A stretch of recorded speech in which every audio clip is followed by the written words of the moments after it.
Trust me though, what I will not fail to point out are these pretty boxes also left behind by the incompetent cleaners that are conveniently stacked by the entrance. You can't open them with your bare hands, as rather sternly informed by Skinner. You'll never get that crate open by hand. Find a tool. So you have to track down the crowbar that's hidden upstairs. When you finally crack one of the boxes open though, you find powder similar to the stuff Mulder intriguingly stuck his fingers in at the start. I'm still impressed he didn't sniff it or taste it. Surely it must be important then, for it to be stashed in crates and mentioned twice already. There's no reason why anybody should want or need to smuggle it anywhere.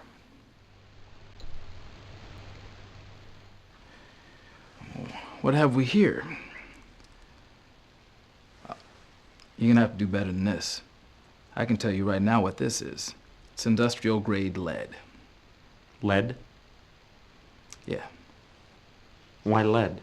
I don't know. It's used for anything from weighing scuba divers to lining X-ray vests. Pretty common stuff. Is there any reason why someone would treat this like contraband? Nope. It's neither illegal nor sexy.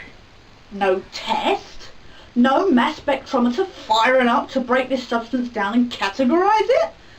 You're telling me John Amos, crime lab technician extraordinaire, is so great that all he has to do is look at a bland, basic, indistinguishable powder that looks more like ash or the metal shavings you use to make funny pictures with magnets, and he knows immediately what it is? Hey, wonder if I can do it. It's a card telling me to get on with this review. Woohoo! What's worse is the powder is never mentioned again.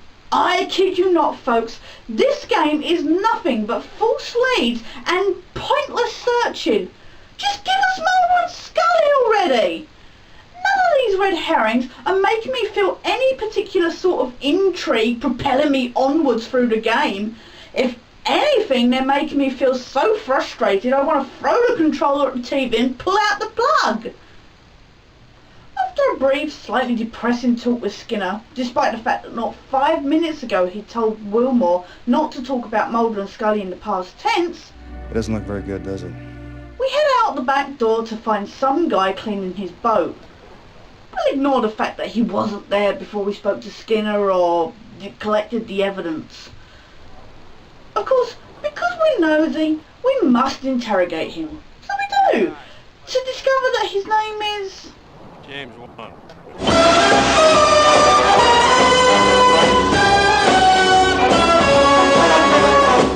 Wait, James Bond? James 1. Did you just say... James 1. James Wong? What's the matter with you?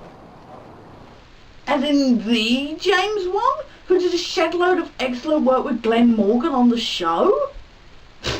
That'll be asking far too much. This is nothing more than a bastardization of the XF alumni's name. It's not that I think Robert Isaac Lee, who plays him, is bad at acting, but the script is tediously boring, uninformative, and the pacing is far too slow. How old's your daughter? 7. Young for a man your age. I'm surprised. I eat a lot of fish. You just can't get away with lines like that.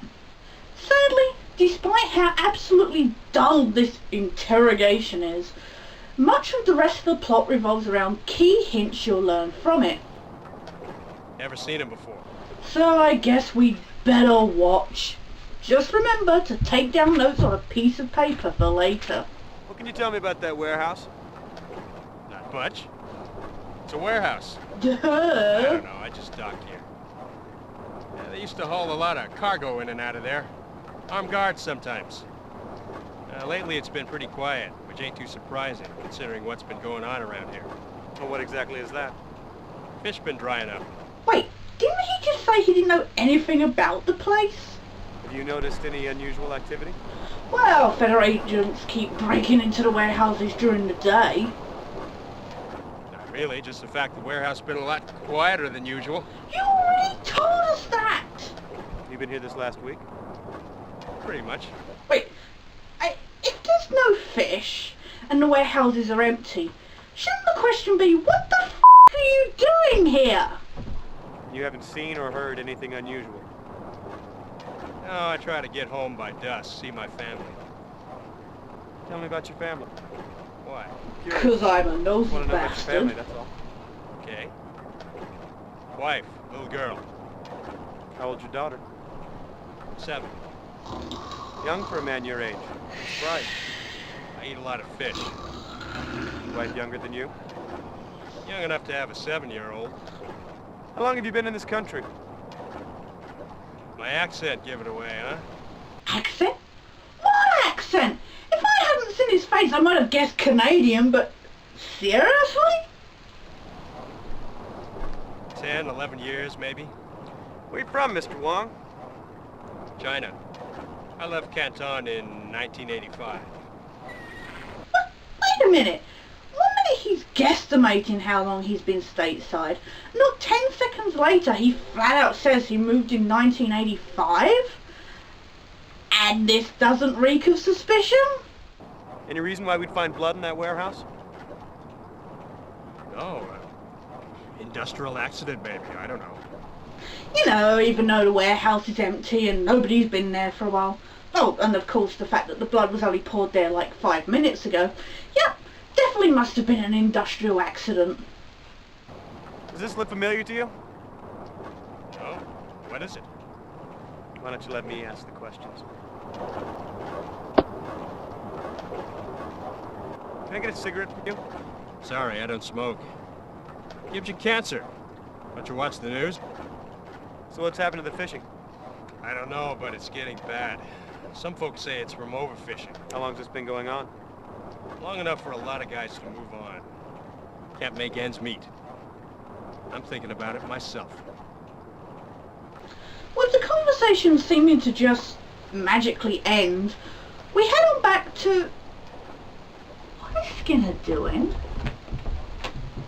For the sake of keeping this review as much within the PG-13 bracket as possible, I'll try to keep suggestions as clean as I can. But seriously, what is with the nodding and slight smile? Is he listening to his MP3 player?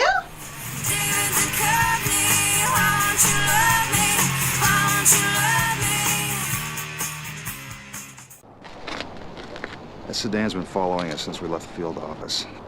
Yes, heavens forbid that there should actually be a car driving through what appears to be a dockside industrial area.